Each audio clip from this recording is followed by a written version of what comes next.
माहौल बदले वाला हा भैया हो। गोलू गोल्ड एक महीना लगा था पीछे गईले बाड़े और सेम गनमा खेसारी लाल यादव गईले बाड़े। माहौल बदले वाला हा, करेजा तू बदल ना जाई हा।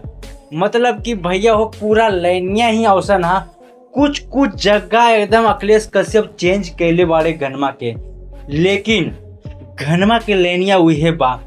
हम बतावत हैं गोलू गोल्ड एक महीना पीछे गनमा गए बाड़े, अभी भी 62-63 में ट्रेंडिंग कर रहा बा भैया। ऑडियो गाना आवेला गोलू गोल्ड के जे कि एकदम माहौल बदल के रख देला भोजपुरी इंडस्ट्री के। इतना बड़का गाना बन जाला, इतना बड़का इंडस्ट्री बन जाला, कहा है कि भैया गनमा में खूब एकदम रील प्यार एकदम गोलू गोल्ड पे बरसा रहे बाड़े। अभी तो गोलू गोल्ड के ऑडियो गाना है और वीडियो आए तो कितना गाना बजी वो तो आपके पता ही है।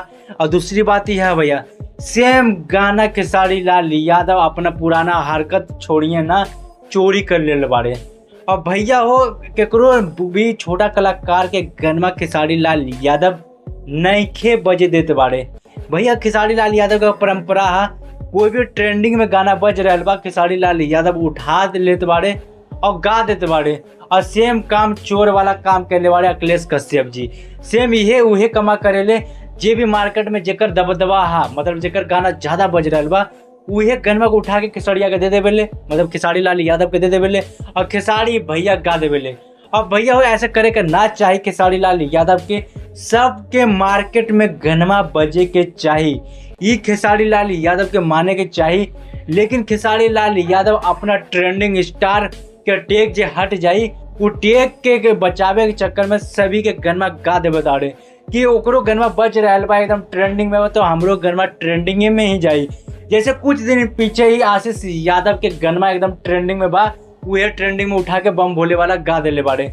जगह राइटर रहे भैया वो बेदर्दी भैया का गनमा के बोल रहे जान हो मुलाकात करके देख ले, वही गनमा के एकदम खेसारी भैया गा देले बाड़े। और सेम गनमा एकरो में यह गेले बाड़े। मतलब कि भैया गोलू गोल्ड के जिए ना दी हैं खेसारी लाल यादव। अब बगवा वाला भैया बीचे में जे लेनिया है, गोलू गोल्ड के भी गनमा में हुई है और खेसारी लाल यादव के गनमा में हुई है। वह एकदम गर्लफ्रेंड वाला बात का मैटर चल रहा बा और खेसारियों को भी गर्लफ्रेंड के बारे में बात चल रहा बा। मतलब खेसारी लाल यादव के भी गर्लफ्रेंड के ही गाना के बारे में बात चल रहा बा। मतलब दोनों गाना एक ही है। कमेंट के जरूर बताइए खेसारी लाल यादव चोरी काहे केले बाड़े और चोरी करके का दबदबा बनावल चाहता रे, का छोटे कलाकार के जिया ना दिए। कमेंट के जरूर बताइए। भोजपुरी समाज जिंदाबाद।